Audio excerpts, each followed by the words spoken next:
bom estarmos aqui. Estou um pouquinho cansado, estou um pouquinho rouco, porque na sexta-feira a gente teve acampamento de juniores. E confesso para vocês, irmãos, que aquela frase que o pastor Matias sempre diz está fazendo sentido para mim. Eu tenho a leve impressão que eu estou ficando velha. Antes eu dormia no chão e nem me importava. Na sexta eu dormi no colchão mais ou menos e já fiquei cheio de dor nas costas. Mas eu creio que Deus pode usar um servo cansado. Amém? E o tema do acampamento foi sobre solitude. E Deus tem falado muito comigo em relação a isso.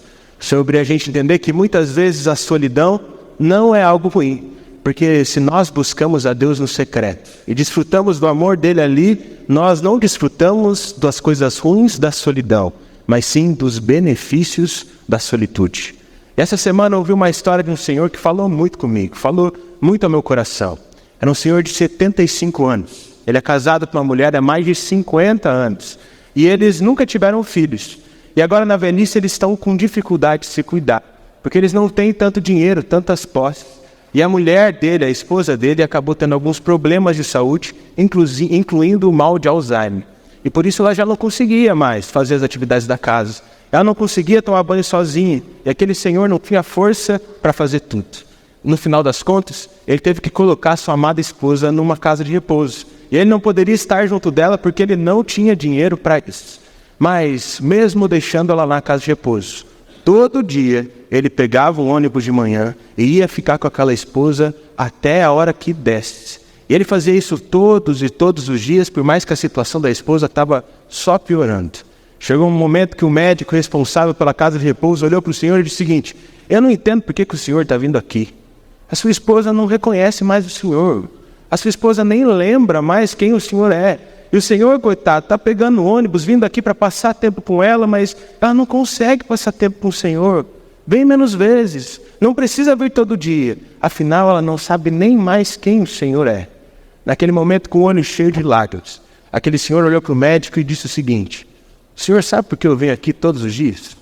Porque por mais que ela não saiba quem eu sou, eu sei muito bem quem ela é para mim. Sabe por que muitas vezes nós não desfrutamos de uma vida verdadeira com Jesus? Porque nós sabemos quem Ele é, mas muitas vezes Ele não é muita coisa para nós. E por isso nós não buscamos Ele em oração, nós não buscamos Ele na leitura da palavra, nós não nos disciplinamos espiritualmente e por isso não vivemos tudo aquilo que Deus tem para nós. Mas mais do que sermos chamados por Jesus para sermos salvos e vivemos a eternidade com Ele, Ele nos chama para viver uma vida agora. Porque o reino pleno ainda virá. Mas agora nós já podemos desfrutar de um estilo de vida do reino de Deus. Se buscarmos ter intimidade com Ele e se reconhecermos com tudo que nós somos, quem Ele é para nós. Nós precisamos confiar em Deus, buscar a presença dEle e depositar tudo que nós somos e tudo que nós temos nas mãos do Senhor. Porque quando fizermos isso, Ele agirá e veremos os benefícios de uma vida de intimidade com o Senhor.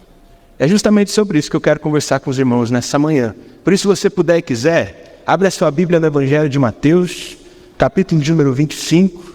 A gente vai ler do verso de número 1 ao verso de número 13. O pastor Matias me pediu para pregar só 30 minutos, por isso eu vou ficar de olho no relógio. Já gastei 5. Fica comigo aí, tá bom, irmão? Não fica desconcentrado, não.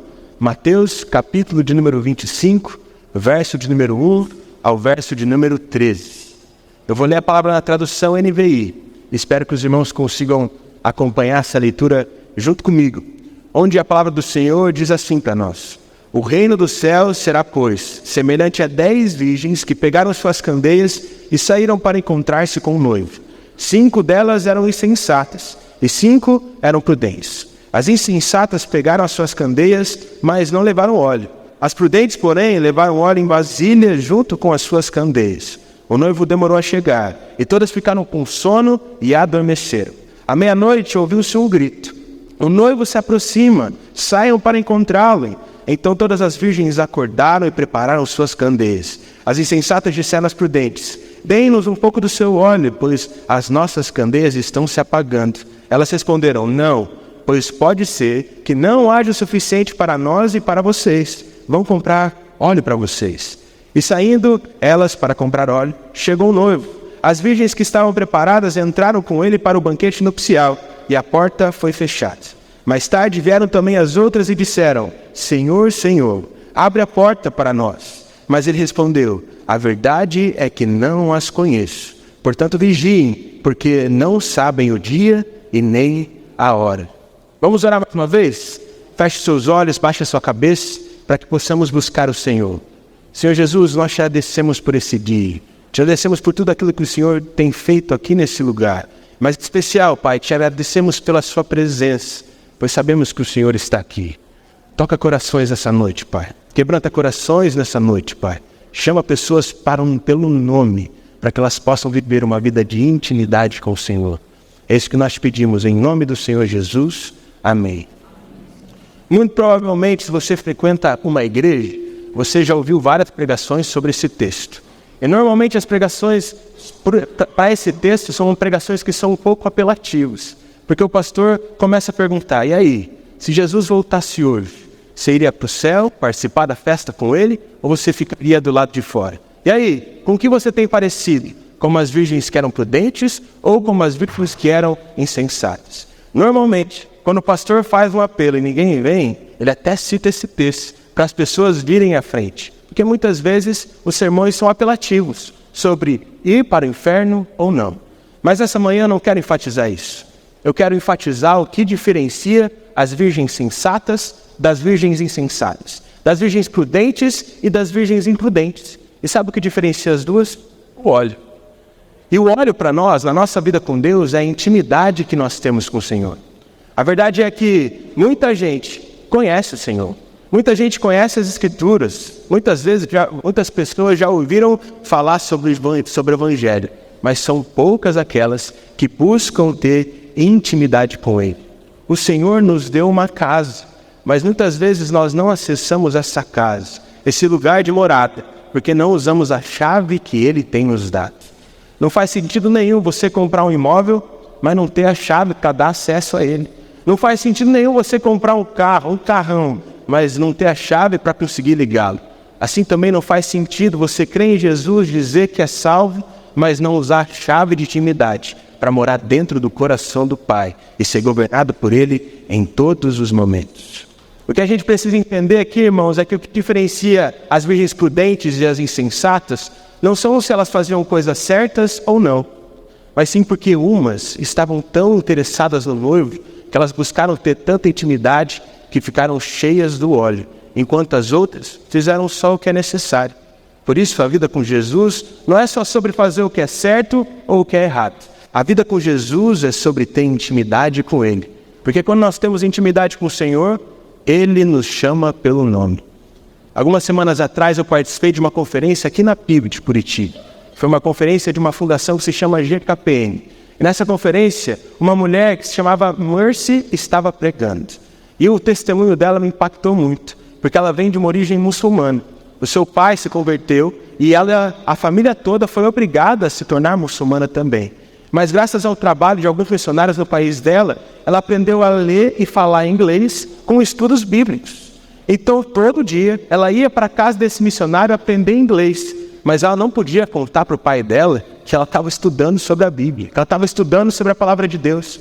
E ela ficava muito triste, porque quando ela ia na casa dos missionários, ela ouvia sobre um Deus que chamava ela pelo nome. Ela ouvia sobre um Deus que tinha planos, que dizia que ela seria uma grande pessoa nas mãos do Senhor. Mas quando ela chegava em casa, ela se sentia muito desprestigiada. Porque na cultura muçulmana, uma mulher não tem valor algum. E ela começou a contar que as mulheres não têm valor nenhum, a ponto de as pessoas nem chamarem elas pelo nome. Então, quando uma mulher nasce e ainda não é casada, por mais que ela tenha um nome no documento, as pessoas não chamam ela pelo nome, mas sim de filha do fulano. Quando essa mulher casa, mesmo tendo o nome no documento, ela não é chamada pelo nome dela, ela é chamada de esposa do fulano. E quando o marido morre antes, ao invés de ela ser chamada pelo nome dela, ela não é chamada pelo seu nome, ela é chamada de viúva do fulano. Ela dizia: eu não consigo entender. Na Bíblia diz que Deus me ama, que Deus tem um plano, mas na minha própria casa ninguém me valoriza. Eu só sirvo para fazer as tarefas de casa. E um dia, quando ela estava voltando da casa dos missionários para a casa dela, com a rua deserta, ela ouviu uma voz bem baixinha dizendo assim, Mercy. Naquele momento ela olhou ao redor e viu que não tinha ninguém, achou que estava ficando doida. Deu mais uns 10 passos e mais uma vez ela ouviu um pouquinho mais forte, dizendo assim, Mercy.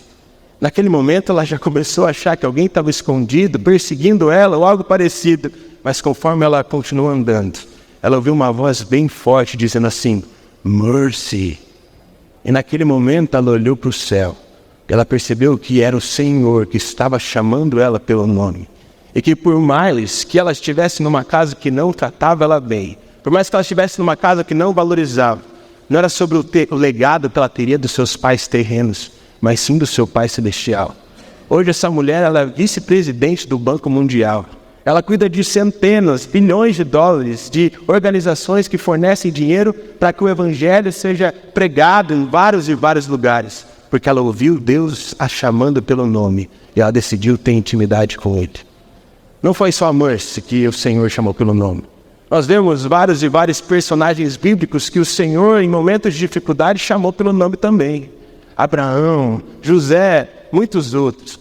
Mas talvez o que mais me impacta o coração era Paulo. Porque Paulo, ele era um religioso. Na visão dele, ele fazia o que era certo. E por isso até mesmo perseguia os cristãos. Enquanto ele estava indo para uma cidade, prendeu alguns cristãos ali, ele teve um encontro com o Senhor. Uma forte luz brilhou ali naquele lugar. Todos ficaram atordoados. Paulo ficou cego. E Paulo ouviu a voz do Senhor dizendo, Saulo, Saulo, por que me persegues? Depois de ouvir o Senhor chamando pelo nome, Saulo se entregou em intimidade com o Senhor. Ananias batizou ele. E aquele que era apenas um religioso, aquele que perseguia cristãos, agora se tornou um vaso sendo usado nas mãos de Deus. Porque ele se entregou a uma vida de intimidade com Ele. Tudo muda. Não quando nós reconhecemos Jesus como nosso Senhor e Salvador. Tudo muda quando nós buscamos ter intimidade com esse Senhor que governa as nossas vidas. E o que eu acho mais interessante é que a Bíblia diz lá em Atos, capítulo de número 22, versículo de número 9, quando Paulo está contando o testemunho dele para outras pessoas, ele diz assim, naquele dia, quando eu fui encontrado pelo Senhor, todos foram impactados pela luz, mas só eu ouvi o Senhor me chamando pelo nome. E sabe qual é a verdade, irmãos? Todos que estão aqui já ouviram falar sobre a luz de Jesus. Muitos que estão aqui já ouviram falar sobre o fato de Jesus ter morrido por nós naquela cruz. Mas sabe por que só alguns têm a sua vida transformada? Porque só alguns estão dispostos a ter intimidade, para ouvir o Senhor o chamando pelo nome. E quem busca, sempre quer mais. Foi isso que aconteceu com Paulo. Um versículo que eu tenho tentado decorar há algum tempo é Atos 24. Porque diante das perseguições, sabe o que o Paulo dizia? Todavia, não me importa. E nem considero a minha vida de valor algum, se contudo puder terminar a corrida e completar o ministério do qual o Senhor Jesus me chamou, de testemunhar da graça de Deus. Eu amo esse versículo. Porque Paulo não diz que era só sobre pregar o Evangelho, só sobre pregar a graça de Deus. Era sobre testemunhar da graça do Senhor com a nossa própria vida. Isso só um crente prudente, que busca ter intimidade, que tem óleo e busca sempre mais por Jesus, consegue fazer. Por isso, nesse momento, eu quero tentar conversar com os irmãos, para que a gente possa entender como a gente consegue ser esse crente prudente.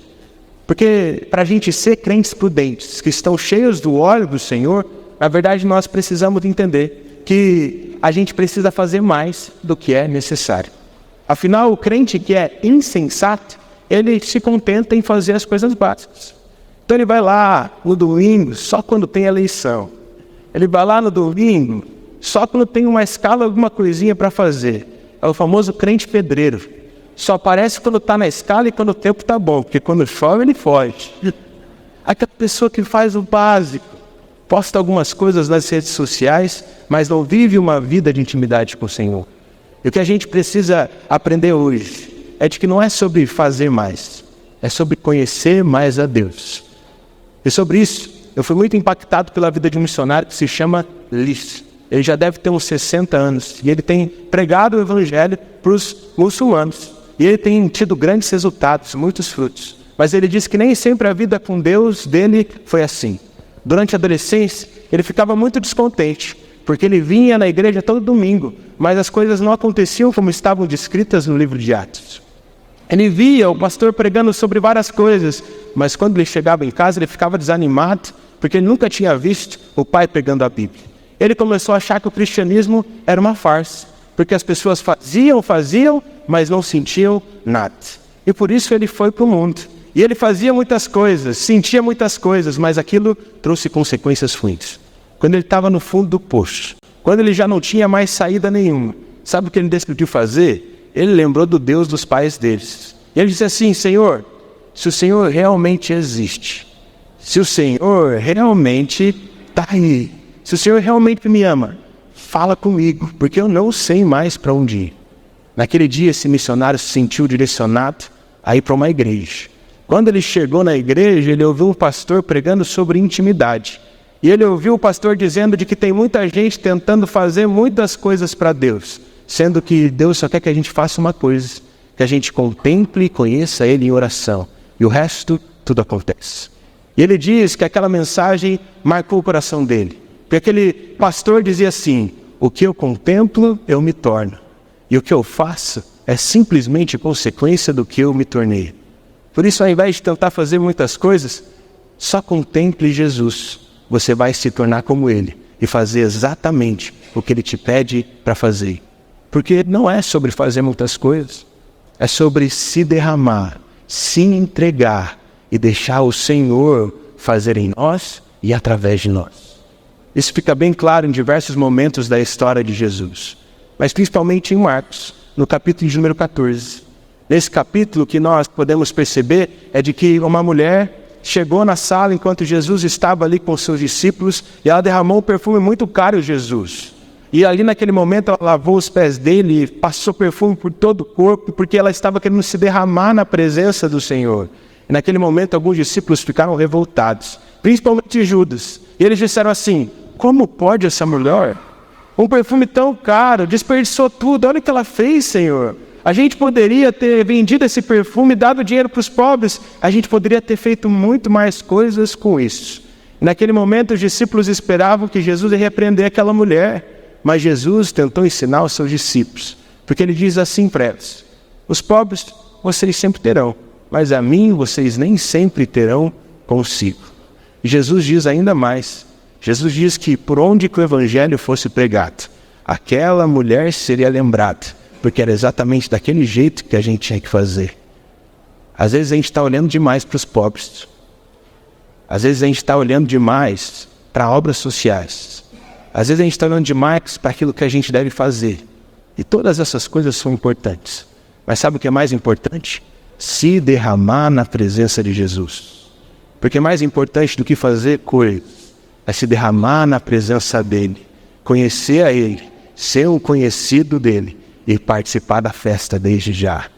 É isso que um crente prudente faz. O crente prudente, ele sempre busca por mais. O crente prudente vive o que está escrito lá em Mateus, capítulo de número 16. Ele liga coisas na terra que serão ligadas no céu. Ele desliga coisas na terra para que elas sejam desligadas no céu também. Ele permanece tentando acessar o reino de Deus, buscando o reino com toda a força, tentando morrer para si mesmo, a viver para o Senhor. É isso que um crente prudente faz. Um crente lê o Evangelho e ele não entende que apenas ele é salvo. Ele entende que a mensagem que salva ele pode salvar outras pessoas. Um crente que vive o Evangelho, ele não quer apenas vir à igreja, ele quer se tornar a igreja. Um crente que realmente vive o Evangelho não é aquele que entra no templo e contempla o templo, mas contempla o Senhor e se torna o templo do Espírito Santo de Deus. Esse é o crente prudente. É isso que nós precisamos buscar fazer. Mas para que isso aconteça, nós precisamos morrer. Se tem algo que eu aprendi com o pastor Matias, é que Jesus não era muito leve, não. Jesus ele desafiava os discípulos para ver quem estava realmente com ele. E o que eu acho mais interessante é de que logo depois de dizer que a chave do reino dos céus estava ali na mão dos discípulos, Jesus diz algo bem severo para eles no capítulo 25. Porque ele diz o seguinte: quem quiser salvar a sua vida, a perderá. Mas quem perder a sua vida por minha causa, vai encontrá-la de verdade. E aí Jesus está dizendo para os discípulos, vocês querem viver o que eu estou falando? Morram para vocês mesmos como eu morri. E aí Jesus começa a falar várias coisas. E ele começa a dizer de que ele teria que ser perseguido, de que ele seria crucificado, que ele teria que morrer. E aí os discípulos começam a achar que é um absurdo, porque Jesus não merecia aquilo. E aí Pedro diz, não, Senhor, isso não pode acontecer com você. Mas aí Jesus, de maneira bem severa, ele diz, afasta-se de mim, Satanás, porque você só pensa nas coisas dos homens e não nas de Deus. Será que muitas vezes nós não temos sido como Pedro? Jesus está nos chamando para curso, para morrer por nós mesmos, para nos dedicarmos mais para a igreja. Mas a gente fala, não precisa, a gente não merece. Jesus já fez tudo. Mas o que o Senhor está olhando para nós e está dizendo é de que esse tipo de pensamento, que vive do conforto, não é um pensamento que vem de Deus, é um pensamento que vem do inferno. Se tem uma coisa que eu tenho brincado com jovens todo sábado, é que a palavra conforto no hebraico significa colo do capeta. E no grego significa prazer de Satanás. Por isso, se a tua vida está confortável demais, irmão, você está exatamente onde o diabão quer que você esteja. Está na hora de você vencer o conforto, buscar Deus de forma verdadeira, para que Ele possa fazer algo diferente no seu coração. Quando Jesus pregava o Evangelho e pregava a mensagem dele, Ele não esperava que as pessoas se tornassem religiosas. Ele queria que as pessoas fossem para o seu lugar de intimidade, para que as regras deixassem de ser regras, mas para que as regras se tornassem um princípio de vida, do qual eles amavam e, portanto, obedeciam. Um texto que tem falado muito ao meu coração é Mateus 15, do 8 ao 9. Porque lá Jesus pune e diz de forma severa aqueles que estavam buscando o Senhor de uma forma superficial. Porque ele diz, esse povo me honra com os lábios, mas o seu coração está longe de mim. Em vão me adoram. Seus ensinamentos não passam de regras ensinadas por homens. E muitas vezes o Evangelho tem sido uma regra ensinada por homens para nós. Sabe por quê? Porque nós honramos o Senhor por aquilo que nós falamos, por aquilo que nós cantamos, por aquilo que nós dizemos ser. Mas na verdade, o nosso coração está longe dele, porque a gente está vivendo sem olhos. Talvez você tenha se sentido culpado nesse momento. Eu peço perdão para você, porque essa não era a minha intenção. Sabe por quê? Porque o Senhor Jesus morreu por você. E se você decidir hoje buscar desse óleo, a sua vida vai ser transformada. E hoje Ele está te dando essa oportunidade. Será que você vai abraçar ou não? Vou fazer uma pergunta para os irmãos. Se eu perguntasse aqui, quantos carros vermelhos vocês viram desde o momento que saíram da sua casa até chegar aqui à igreja? Vocês saberiam responder? Não. Ninguém conta. Ninguém liga para isso. Mas se eu dissesse que domingo que vem o conselho ia dar um carro vermelho esportivo, para quem contasse quantos carros vermelhos viu no trajeto até aqui, vocês iam contar, não ia? Porque quando a recompensa é boa, a gente reconhece a oportunidade. E a verdade é que Jesus tem dado muitas oportunidades para nós. Mas como a recompensa dele não é tão atraente aos nossos olhos, a gente não tem abraçado essas oportunidades. Mas sabe o que tem acontecido? Hoje Deus está chamando pessoas pelo nome, assim como Ele me chamou. Naquela conferência que eu fui, eu estava muito desanimado. Esse ano não tem sido um ano fácil para mim. Orem por mim, inclusive, irmãos. Eu fiquei muito decepcionado, muito triste, porque tinha uma pessoa que eu achava que era minha amiga de verdade. Uma pessoa que me auxiliava muito no ministério. Só que daí algumas pessoas começaram a falar para mim assim, Juninho, fulano está falando isso, isso e isso. Eu falei, não, imagina. Fulano é meu amigo, você acha que ele vai estar falando isso? De jeito nenhum. Mas passou o tempo, outra pessoa começou a falar de que aquela pessoa estava falando isso, isso e aquilo. Eu falei, Senhor, será que é verdade? Mais uma vez, uma terceira pessoa veio me falar. E eu não acreditei. Porque aquela pessoa estava falando mal de mim, das minhas habilidades, da minha capacidade. Eu sei, irmão, que eu não sou a última bolacha do pacote. Mas pelo menos aquela amassadinha, que é a primeira que você abre o pacote, eu acho que eu sou. É até boa. Eu fiquei profundamente triste. Eu comecei a pensar várias coisas. Eu comecei a pensar assim, será que o Senhor realmente me chamou? Será que eu estou fazendo a coisa do jeito certo? Eu só quero fazer discípulo, não quero mais nada. Eu acho que já deu para mim. Mas naquele dia em que a Mercy disse que Deus chamou ela pelo nome, eu senti Deus me chamando pelo nome também. Ele falou para mim que eu ia sofrer, que ia ser muito difícil, que ia ser complicado. Mas se eu entrasse naquele lugar de presença dele mais uma vez, eu ouvi ele chamando meu nome mais uma vez. E aquilo me deu conforto. Aquilo gerou algo novo no meu coração.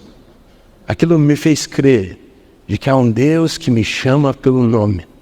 Que esse Deus me capacita. Que esse Deus sempre vai estar comigo. E que a verdadeira vida está nele. Não no que os outros dizem. Naquele momento aquilo me deu uma alegria. Eu tenho compartilhado essa mensagem para onde quer que eu vá. E hoje, para ser bem sincero, eu não queria compartilhar essa mensagem com vocês. Mas Deus meio que me obrigou. E hoje eu entendo por quê. Porque agora eu sinto que Deus está chamando pessoas pelo nome agora. Deus está chamando pessoas e dizendo, vem mais profundo em mim. Deus está chamando pessoas para liderança. Deus está chamando pessoas para coisas que não são confortáveis. Deus hoje, nessa manhã, está te chamando pelo nome. Deus hoje está te dando uma oportunidade. Deus hoje quer falar ao seu coração. Ele quer mudar a sua vida. Ele não quer mais que você seja imprudente, insensato. Ele quer que você seja um crente prudente, que busca o Senhor, e por isso é cheio de ódio. E sabe, irmãos, eu não gosto de terminar uma mensagem sem resposta. Eu realmente não tenho problema nenhum se ninguém se levantar. Mas se nessa manhã, se nesse domingo, você sentiu que Deus está chamando para você ir um pouquinho mais profundo nele, eu queria que você se colocasse de pé, que eu quero fazer uma oração por você. Não tenha vergonha, não tenha receio. Se você sente que você precisa ter mais intimidade com o Senhor, se você sente que você precisa se entregar mesmo para Ele, com tudo que você é, com todo o seu coração, não importa se você é crente há muito tempo ou não, fique de pé nesse momento e diga, Senhor, estou aqui e eu quero buscar intimidade por Ti. Amém. Aleluia. Glória a Deus. Glória a Deus. Irmão, não levante só porque as pessoas se levantaram. Pode sentar também, se Deus não te chamou. Mas saiba de uma coisa, Deus está chamando você. Feche seus olhos, baixe sua cabeça. Está todo mundo de olhos fechados. Está todo mundo... Ninguém está observando o que está acontecendo. Se hoje você quer entregar sua vida para Jesus, mesmo que você já tenha feito algumas vezes isso, se hoje você quer ter o seu coração renovado, fortalecido, você quer reafirmar a oração que você fez lá atrás mais uma vez também, ou se você nunca fez a oração de entrega para Jesus, eu queria que você levantasse a sua mão direita, pode ser de uma forma bem discreta onde você está. Amém, aleluia, aleluia. E nesse momento eu vou falar algumas palavras. Eu quero que você repita essas palavras comigo. Pode ser de forma bem discreta. Você vai dizer assim, Senhor Jesus, eu reconheço que sou um pecador. Mas hoje, ao encontro da sua graça, eu me rendo totalmente ao Senhor. Eu me arrependo e peço perdão por todos os meus pecados. E digo que creio que o Senhor é meu Salvador, que morreu naquela cruz por mim e que no último dia ressuscitou. Faz tudo novo, mais uma vez, em meu coração. Amém. Ah, glória a Deus. Estenda suas mãos para frente, como se você fosse receber algo do Senhor. Eu quero orar por você. Senhor Jesus, obrigado, Pai. Obrigado porque nessa manhã o Senhor tocou corações. Obrigado, Pai, porque nessa manhã o Senhor chamou pessoas pelo nome. Obrigado, Pai, porque nessa manhã o Senhor chamou pessoas para lideranças, para chamadas desconfortáveis. Mas, Pai, hoje nós nos entregamos totalmente a Ti. Por isso, Pai, o meu pedido nesse dia é para que o Senhor venha quebrantar os corações, tirar todo o peso do pecado, todo o sentimento de culpa, toda a retaliação do inimigo que caia por terra agora, em nome do Senhor Jesus. Que a gente possa te buscar com intimidade, que a gente possa te buscar com perseverança, e que o Senhor venha fazer algo cada vez mais poderoso em nós. É isso que nós te pedimos, Senhor. Vem fazer algo surpreendente nesse lugar. Vem fazer algo surpreendente em cada coração, para que possamos viver a plenitude daquilo que o Senhor tem para nós. É isso que nós te pedimos, Senhor. Em nome do Senhor Jesus. Amém. Amém.